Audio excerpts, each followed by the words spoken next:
Okay, good morning. Good morning. Carla Williams, good morning to you on Instagram. All right. Hello, everybody. Good morning to all of you wonderful people. It's a wonderful day in the world.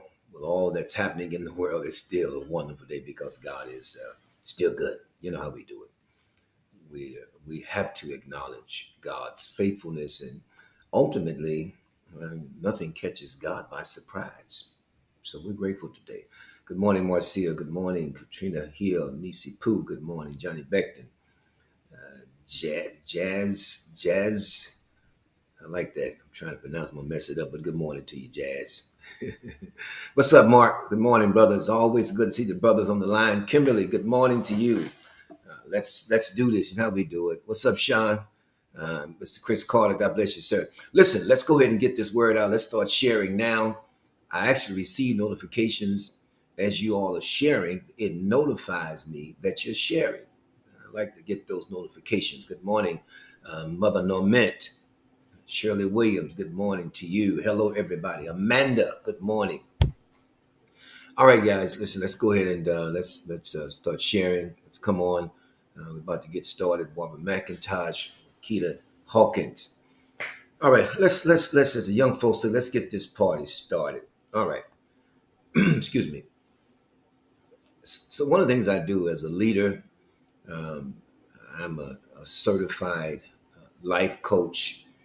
Um, you know, I train leaders, I coach people, and I'm actually embarking up on a major platform next year. I'm going to do some major things in terms of helping individuals discover their purpose, personal development, self awareness. So I'm working on some stuff, and I'll be launching it next year. I'm gonna wait till next year to get this done. But nevertheless, as I'm progressing and you're progressing, I'm going to challenge you. Because I was challenged, I was telling the folk on the prayer line this morning as an athlete in my early years, of course, I had coaches that would push me. And didn't feel good. Matter of fact, didn't like it. It wasn't something I necessarily looked forward to. But I came to the understanding if you're going to win, you got to have good coaches, individuals that will not allow you to be less than what you're able or capable of becoming. They're pushing. That's what I do. In love, of course. I do this because I believe God's called me to do it. Also, I take joy in you succeeding in life. So let's talk about how you can turn your pain into purpose. Inevitably, we all gonna have pain. There's gonna be the pain of winning, the pain of losing, the pain of not having money, the pain of having money, the pain of losing a loved one. So you're going to have pain.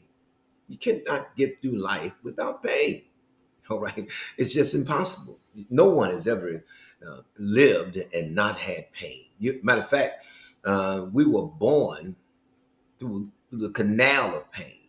That mother who had to birth you, she had to go through a painful process, whether it was natural or through a C-section, but she had pain. Hello, somebody. All right. So I'm going to go into the other points, but I'm going to give you 2 points today. It behooves you, and I encourage you to go back and look at Monday's lesson and continue to listen to it until it becomes a part of your spirit. So, number 4, counter pain with positive habits. You want to change your habits, start a new habit. All right. When you encounter pain, the only way out is through it. That's the only way. David said, either I walk through the valley of the shadow of death. The only way out when you're in pain is you got to go through it. If you're going to bounce back, you need to do it quickly. The longer you wait, the harder it becomes to turn pain into power. Let me say it again. The longer you wait, the harder it becomes to turn pain into power. Don't waste one more second in self-pity. Now, we're going to talk about that. Self-pity. All of us are exposed to some level of self-pity. It starts out as a genesis. It's the beginning. as an embryo, then it ends up a giant if you don't address it appropriately. And we all have gone through this, and perhaps you're going through it now. Self-pity, listen to this. Self-pity is defined as excessive self-absorbed unhappiness over one's own troubles. Let me help you today. Just in case you have not gotten a diagnosis, let me help you. Self-pity is defined as excessive self-absorbed unhappiness over one's own troubles. Self-pity at its core is selfish. That's what it is. Self-pity at its core is selfish. It seeks its own fulfillment without the inclusion of others. Yet, ironically, someone exhibiting self-pity does not mind other people feeding into their disease utilizing self-pity. Feeling self-pity and playing the victim acts as a substitute for the listen to this, for the lack of authentic self-worth. This is worth saying again. Feeling self-pity and playing the victim acts as a substitute for the lack of authentic self-worth. Let me help you today. I know this to be a fact that when individuals don't know who they are, they don't know their authentic self, inevitably, they will attempt to sabotage your destiny, your purpose, your name, because they don't know who they are. And they are in many instances engulfed in self-pity because they haven't discovered who they are. And so they have to minimize who you are to give them some level of identity. So the cure, again, self-pity at its core is self or selfish. The cure for selfishness, you ready for this? Get yourself out of your eye by taking your eye off of self. This is Max Lucado's quote. And he says, get yourself out of your eye by taking your eye off of yourself. Think about it when people take selfies and take pictures. We all do. You look at the picture. Who are you going to look at first? Let's keep it real. When people take pictures, I promise you I do it. Before I look at anybody, I look at me. Because I want to know, how did I look? What was my posture? It's self, man. It's okay. When people take selfies with you, with me, they're taking a selfie, but they really want to see themselves. It's truth.com today. So here's the deal. And I got 2 points. I want to give Philippians. This is part of my first point. Philippians, Paul says, therefore, if there is any consolation in Christ, this is Philippians 2. He says, if any comfort of love, if any fellowship of the Spirit, if any affection and mercy, he says, fulfill my joy by being like-minded. Having the same love, being of one accord, of one mind, let nothing be done through selfish ambition or conceit. Conceit means it suggests that you think you're bigger than life. You are the thing. He says, but in lowliness of mind, let each esteem others better than himself. Let each of you look out not only for your own interests, but also for the interests of others. And I can assure you today, the reason why most relationships are in trouble, the reason why, in many instances, is because somebody in the relationship is focusing just on themselves. Just keeping it real. Keeping it real. That's a fact. It's all about them, all about their need, what they want, their desire. And inevitably, that leads to a demise of a relationship. Because if you think about the other person more than you think about yourself, which is hard to do at times, then your goal is to make sure that they or their needs are being met, and the reciprocal is that now your needs be met. The Bible says, it says, given it shall be given unto you. Given it shall be given to you. Good measure, pressed down, shaken together. Think about it. Shall men give into your bosom? So the bosom, you do the research, In Israel, when they would go to the marketplace, the bosom was like a big apron, and it was designed to put product in. So the smaller the apron, or the smaller the pouch, or the smaller the pocket, the smaller rather, the less the individual could purchase. So he says, men should give them to your bosom or your lap or your apron. So if you go to market with a huge apron, a huge pouch rather. So there's an exchange, because when you go to market, you're going with the perspective that I got to take a big enough pouch to receive what I want to receive. So I got to give it out. Can't get no help this morning.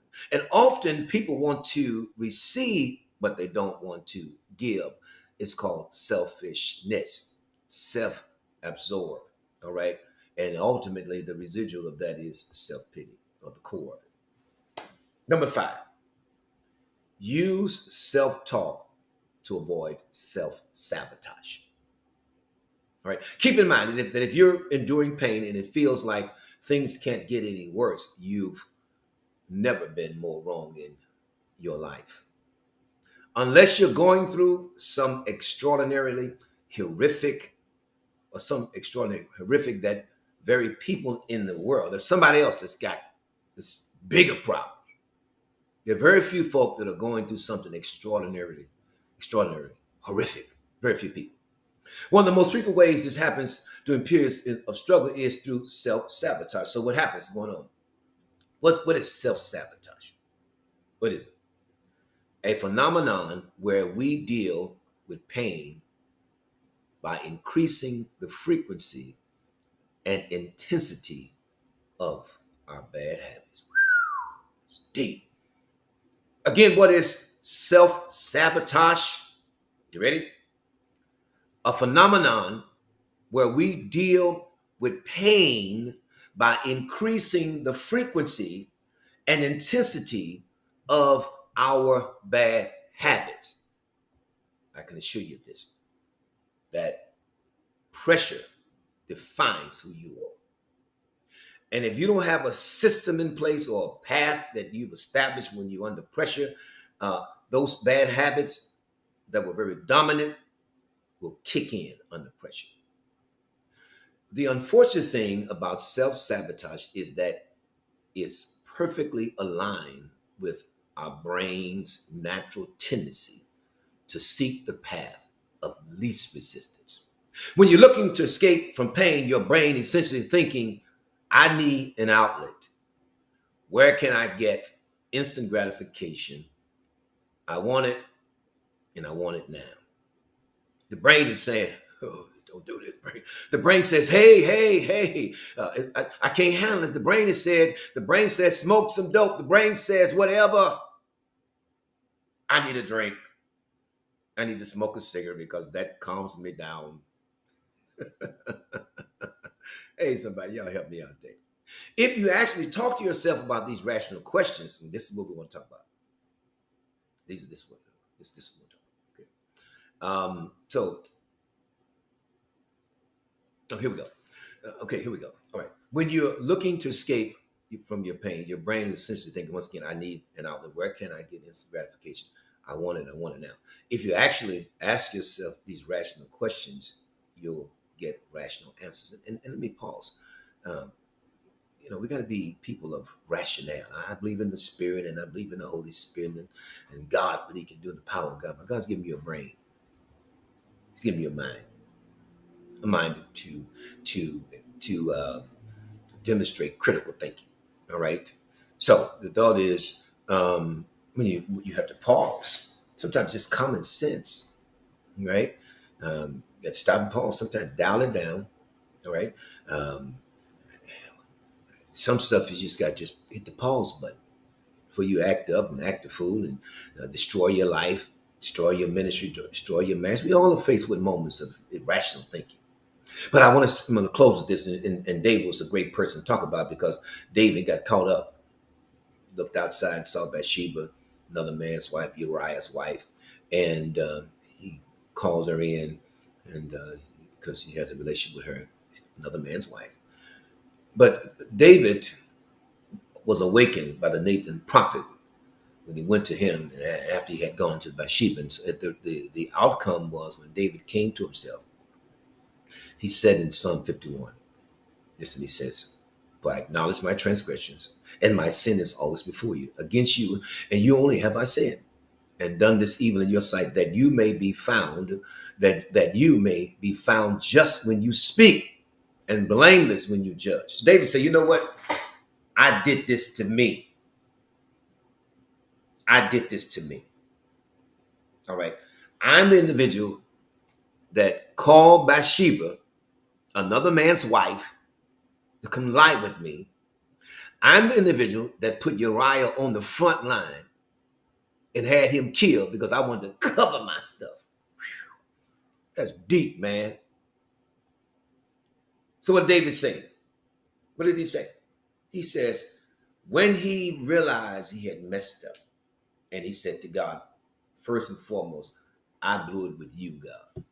He says, create in me a clean heart, oh God, and renew a right spirit within me. He said, in other words, create in me something I don't have within the context of self. I don't have this ability without you, God. I need you to help me.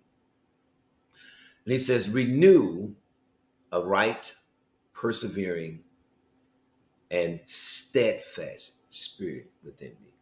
In other words, he says, I need you to renew the right spirit, the spirit that enables me to persevere and to be steadfast or to be stable or to be consistent. Oh, I felt God with that. I need the right spirit, God, that when I'm persevering, in other words, I'm surviving through pain. Persevering means that you're surviving through something. You're pushing, regardless of the opposition or the pain, you're persevering. Then he says, a steadfast spirit. I need to become more stable. You cannot turn pain into power and you're not stable. You're not stable. You gotta become stable, consistent, faithful. Hello, somebody. Faithful. That means if I'm gonna turn this pain into power, I can't be all over the place. And then as soon as someone confronts me about my behavior, my actions, and then I get offended, and what do? I suppress, I go into a shell, I shut down because I don't want to be challenged. But you cannot turn pain into power without being challenged. Challenged. This is my story. Knee replacement surgery, neck surgery. Hello, somebody. The therapy with the knee was brutal. There are days I had tears in my eyes. And my therapist would say, to me, she said, how you doing? I said, I'm doing fine. But in reality, I was in trouble, pain. She said, because I told myself, I told her, let's keep going, let's keep going, let's keep going. Because I'm saying to myself, I got to do this because why? If I don't press past the pain, I limit my range in motion. So I said, let's go. Let's do this. That's what I would tell her. I said, let's do this. That's what I'd say. Because why? Because I cannot turn pain into power if I quit when I'm in pain. And a lot of folk quit, and unfortunately, you quit too soon, just about the time God's about to turn your thing around in your favor. You throw the towel in. Because why? That's the route of least resistance. Gotta go. All right? So we're going to push you. We're going to do, man. We're going to push you to greatness. Greatness. Greatness. Push you to a place of authority and influence. That's my job. All right? It's my job. All right. God bless you. Thank you for your support. Let's get the word out. Let's share. Let me just say again, I appreciate all of you who sow into my life. I mean this from the depths of my soul. Whether you're praying for me, whether you sow a seed, whatever the case may be, I am grateful always. All right. I don't take nothing for granted. I'm grateful to God.